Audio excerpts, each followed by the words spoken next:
जितनी भी हमारे मित्र शक्तियों से निवेदन करना चाहूंगी कि जब भी अपने राज्य वाइज या जिला वाइज या अपने ब्लॉक वाइज जैसे भी अपनी कस्टमरी लाभ आती है नियमावली, उसमें आधी से ज्यादा महिलाओं को सम्मान दें, उनको जगह दें, तो उनकी सहमति से बनाया जाए कि कहीं ऐसा ना हो जाए कि हमारे समाज में चलता है कि महिला विधवा हो गई तो अब उसकी दोबारा शादी नहीं होगी, लेकिन पुरुष 10 बार शादी करता है।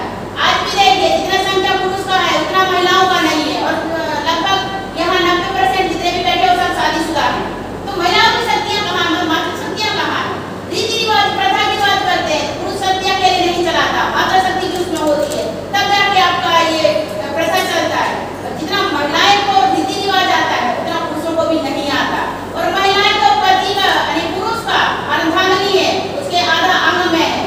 औरत तो एक मर्द को जन्म देती है, लेकिन मर्द होता है औरत की किस अंग में बैठा है। तो हम चाहते हैं मातृ शक्तियों को बराबर का हक, दर्जा और मान सम्मान समाज में दिया जाए।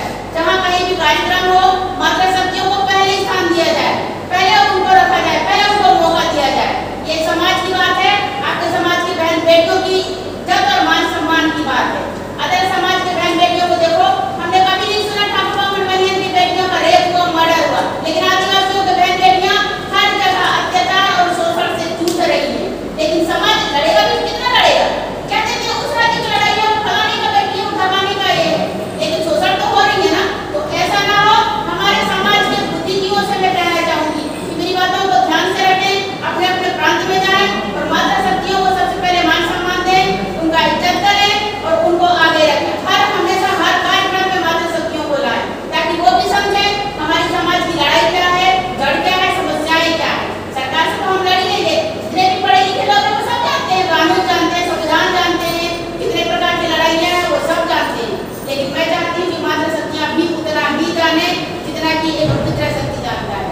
मेरी बातों का बहुत सीरियसली सोचिएगा और अपने अपने घर में जाके ये सब अपने अपने मातृ शक्तियों को सम्मान दीजिएगा। थैंक यू, धन्यवाद।